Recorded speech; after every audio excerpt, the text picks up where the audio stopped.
One of the reasons why I am so intimately involved in the human trafficking fight, and of course the fight to end human trafficking, is because of the prevailing problem in the Tampa Bay area. Well, Bridging Freedom was a project that our company decided to get involved with. And when I first came on board, I was appalled at what I was hearing for the fact that I didn't think this kind of stuff happened in our country. I met Laura Hamilton at a restaurant back in 2014. I noticed a t-shirt that she was wearing, and I didn't understand what it said, so I just asked her to read it. And she told me what it was, and I wanted immediately to be involved in what that was. There was no doubt in our minds that we wanted to be able to give back to our community when the opportunity exists for that to happen. But in this instance, this was earth-shattering to realize it's happening here. I think it might have been a calling. My wife, Cookie, and I were out for a walk in downtown Tampa, came across a park that had the event for Bridging Freedom, and just had a desire, just had an interest of really doing the first thing and find out information about the organization. There were people handing out pieces of information, and for some reason it just very much attracted us to the mission, the people. The truth of it is we really became committed at that point. As a founding board member with Bridging Freedom, I go back to 2010 when I first met Laura Hamilton. And Laura had a vision, and she wanted to get that vision going, so she asked me to join the board, and I was more than happy to do that. I had a wonderful and unique opportunity to live down the street and see how hard Laura works at this. The devotion, the passion that she has to her mission and her vision are like nothing I have ever witnessed before. Human trafficking is a huge problem in the United States, with the United States being one of the largest consumers of human trafficking victims in the world.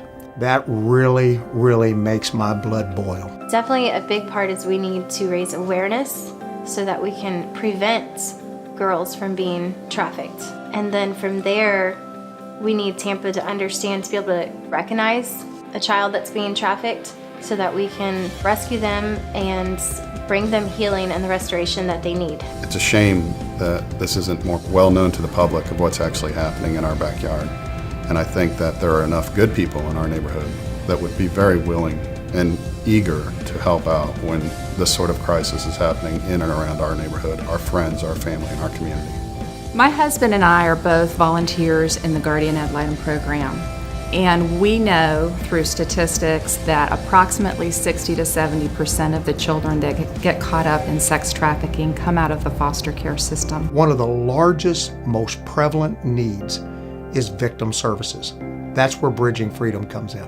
Laura made up her mind that we need to not just talk about the problem, we got to do something about it. We're offering an opportunity to create a wellness center for them, a place of healing that occurs within the private realm of the spaces that we're providing for them, the space that they haven't typically had, where they'll be able to have their own room, their own bathing areas.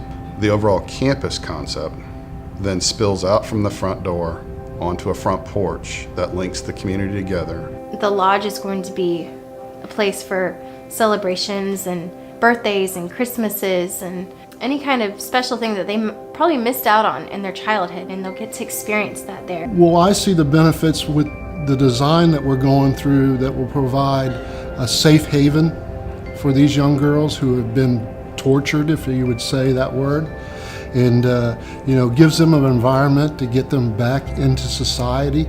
This campus will be unto itself in a way that no other treatment facility offers. The treatments that will be offered to these girls will be treatments that are specifically for the types of crime that they've been through, that they have been victims of. We're trying to reintroduce them to their childhood that they have not lived.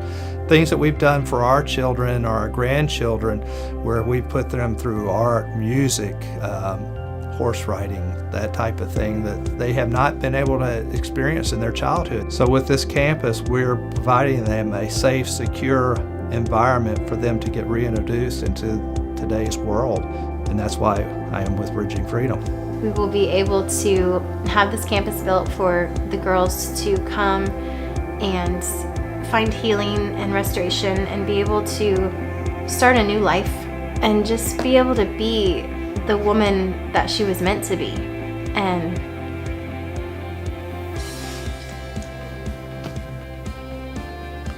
just not have to be a part of such a horrible, horrible life that I can't even begin to imagine. These victims who have been victimized, some of them for years, some of those multiple times every single night, 365 days a year, that the recovery and restoration of those victims was not going to be a short-term issue, it's a long-term issue. We know what a damaging crime this is. The damage from it can last a lifetime if not treated properly. So Laura said, let's put together an effort that we can take these victims who have been victimized, who have been put in such a horrendous condition, and let's bring restoration and healing to those victims, and thus bridging freedom. And so now the question then becomes, what can you do to help? It may be as simple as picking up the phone if you see something that don't look right, picking up the phone and calling the national hotline. The Polaris Project, which runs the national hotline, 888-373-7888, making that call could actually save the life of a victim who's in need of somebody that'll step into the gap. And I think the best way people can help today is committing to what we would call the Freedom League. An opportunity, as my wife and I did that Saturday, to actually commit to $7,000 a year for 7 years as an opportunity to really get in at the beginning through the Freedom League and then all the way through the construction and the opening of the campus. As we go on, we need to raise more and more money. There's ongoing expenses. Yes, we have some money coming in from the state, but that's not going to cover everything. We need you, and we hope that you will join us in our effort. Get on our website, get on bridgingfreedom.org. Call me, ask anybody how to get involved, and I'm sure you're going to help the life of a young girl. The fight against human trafficking is going to require each one of us, good men and women, to say enough is enough, and to get so adamant with our response to say not here, not now, not ever. All together, we make a difference.